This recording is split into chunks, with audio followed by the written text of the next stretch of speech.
Would you like to learn some make-ahead holiday recipes that are going to wow your guests? Well, today on WTF, we're going to show you how to make a make-ahead gravy, perfected turducken, and even an amazing potatoes au gratin.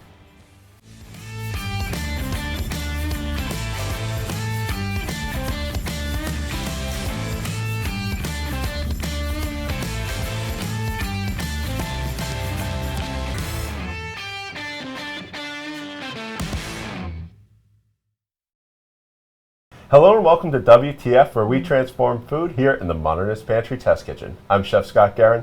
And I'm Janie Wang, one of the owners of Modernist Pantry. Here on WTF every week we talk about unique ingredients and techniques and show you recipes that you can do in your kitchen. So remember to subscribe and ring the bell and you'll get notified of our episodes when they come out. And this week we're going to be showing you how to make a turducken and a potato au gratin because we are feeling like we're in the holiday spirit already a little bit. So we're going to show you how to make these things ahead of time, but you can still pull them out the day of, finish them, and have them taste as good as the day you made them. Alright, so we're going to be doing mostly demos today. We're going to be demoing the turducken, the potatoes, and then also showing off a little bit of a gravy that we came up with before. That's amazing. So Scott, let's get right into the turducken, which I love the concept of it. It just seems so much fun, but I've never seen it well executed. And why is that? Alright, so a well-executed turducken would take a chicken, a duck, and a turkey, and you must cook them all perfectly while they're stuffed in each other. And you can imagine how difficult that is because the turkey on the outside is going to capture a lot more heat than the chicken that's on the inside. So while you may have perfectly cooked chicken, overcooked duck, and really overcooked turkey, there's got to be a better way. And it's the novelty of it, but there is a lot of good things that can come from a turducken. The fat of a duck, the flavor that you get from a turkey, which is classic for the holidays, and then the nice tender chicken. So we wanted to find a way that makes these all the best they can possibly be while still being a turducken. And I think we found a great way, and it takes up about a quarter of the space of all three of those birds, maybe even less, maybe like an eighth of the space, once it's all done, all prepped and ready to go. So you have plenty more refrigerator space than you had before. Okay, that sounds really exciting. What did you find was the best method to make this happen? So we have this kind of Dexter-like setup here for what we're going to do is we're basically going to make a roulade. So we've made chicken roulades and other things here on the channel, but we're going to take this and we're going to bind it together using Moo Glue, which is transglutaminase, which is an enzyme that bonds two different proteins, lysine and glutamine, and it takes them so the chicken, the duck, and the turkey will all come together almost as one. It's flavorless, it's textureless, and you just feel like you're having a really great cohesive turducken that doesn't fall apart and none of them are overcooked, and we can get to the cooking part in just a minute. But let's kind of put these together and show how it comes together. So one of the best parts about this is that you can salt the inside of the turducken, where generally, and that's your turkey right there, layer one. The biggest one's always going to be the turkey, so that's on the outside. It can kind of wrap everything in on the inside.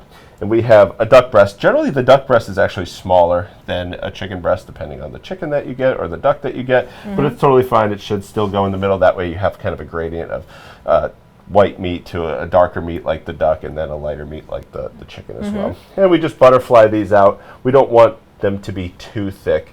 So, actually, get ahead of myself. The big part of this is actually the transglutaminase. So, like I said, this is an enzyme that will bond the two or three proteins in this case together. So you just want to sprinkle this on lightly. You can also make this into a slurry if you wanted to. But I find that the dry is the preferred method for this, just because it'll pull out a little bit of moisture from both of these and really bond it together. And it's fine if you get it all over the turkey, because if there's like little cuts from your butterflying, you want those to come together as well and kind of be nice. So I'll put on my duck. I'll do the same. I'll season it just as I would. All right, and if someone's like, hey, this seems like a great opportunity for me to put some like spices and seasonings and whatever in between, what can you do that? You can do that. Don't overdo it, because you need protein on protein contact for this to work. So some people put tons of spices and fillings and it ends up separating it. Okay. Also, people will like to leave the fat on. The fat doesn't have enough protein to really bond.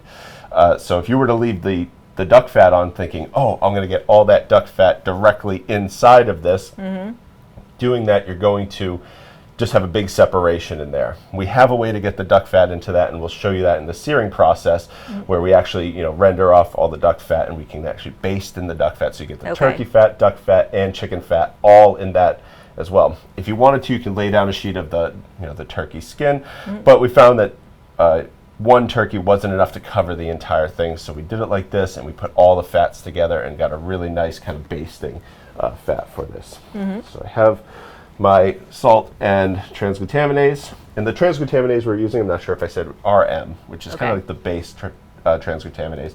We get a lot of questions of people saying, what's the best one for chicken, pork, beef? RM is going to be your go-to, unless you want something that doesn't have any extra product, which would be like a TI. Yeah. That's all in a different episode that you can find links in the description below. Yeah, and we'll also add a card to the end of this particular episode as well. So if you've never worked with Moo Gloo and you're like, what is transglutaminase? That episode will go in depth. So today we're kind of just showing a cool application of it. Yeah, exactly. So I'm basically going to roll this up. You can see the kind of split here. If you see any big splits like that, it's totally fine to just sprinkle a little bit of transglutaminase on there as well, just to make sure that during the rolling process it all comes together. What I've done here is I laid out 3 sheets of plastic wrap, and I'm just going to bring it over, and at this point you want to make it as tight as possible here. If you don't make it tight, when you tie the ends, it'll bulge up into it'll almost look like one of those tofurkey. It's just like a little ball. Right. So you want to keep it nice so you can get nice even slices for even portions and even cooking. So then I just, as tightly as I can, wrap it into a roulade, come to the ends, and if you pinch it really tight, you can roll it, and you can see this really beautiful roulade will be made. Tie off the ends. You can see all that in our Instagram video, and that's where you would go into your cooking process. Okay, and then how long do you let that sit before you want to pop it into the sous vide? Perfect question. So you can cook this immediately. Just know that the best bonding for transglutaminase comes with like 24 hours of resting period. You can cook it and it can set immediately, but it's not as tight of a bond as if you were to take this while it's wrapped, put it in the refrigerator, then cook it the next day. So either one of those works. Just know that more resting period is going to work better. Right. The cooking process is the next thing. Right. So yeah, I was going to say, because you already made it smaller, why can't people just shove it into the oven and roast it directly instead of low temp cooking it? You could. You could roast it, but we wanted to make it the best possible. The thing we find with duck is that it's always like criminally overcooked, because it shouldn't come to the same temperature that a chicken comes to. So we found there's a way in an immersion circulator that you can cook turkey and chicken at a lower temperature for longer and completely sterilize salmonella. So generally the rule is 165 degrees for 15 seconds sterilizes salmonella. But also at 136 for 63.6 minutes sterilizes it. So we found a happy medium at around 140. You can go to 145, but you don't want to go too much further than that. Then the duck will become very overcooked, and it'll just be gray at that point. You want it to all be nicely, evenly cooked. The chicken's wonderful. The turkey's wonderful because you probably never had it at that temperature. It's just so supple. It's so easy to, it's so tender and easy to slice. It's really beautiful. And we'll see at the end of the video just how wonderful these look. And we also did these with the legs. So if I can pull this out of here, I can show you a finished one, what it should look like. All right. You'll see the really... Just looks like a nice, beautiful chicken or a turkey on the outside. We actually wrapped this one so we can get really beautiful slices out of it. And this is what we will sear up at the end. The duck is completely encapsulated, chicken on the inside, and then we also have here, I threw a little tag on this one so I knew which one it was, but this is the dark meat. This is the leg meat, right? So this we actually cook at a slightly higher temperature because there's much more connective tissue, and you want to break down that connective tissue. And in breaking that down, you get a nice, not fall apart texture, but a really nice tender texture, and it gets rid of some of that, renders off the fat a lot better. So this goes at around 175 degrees and really renders that fat. And it's great to get both of these. You can pull out the breast first, turn this up a little bit, let it go for another hour, and then you're done. And this is all the room that you're going to take up. If you do a half a turkey, half a duck, and half a chicken. Perfect. Right? You're not having these 3 big birds ready to go. Click one of the cards here to see another recipe.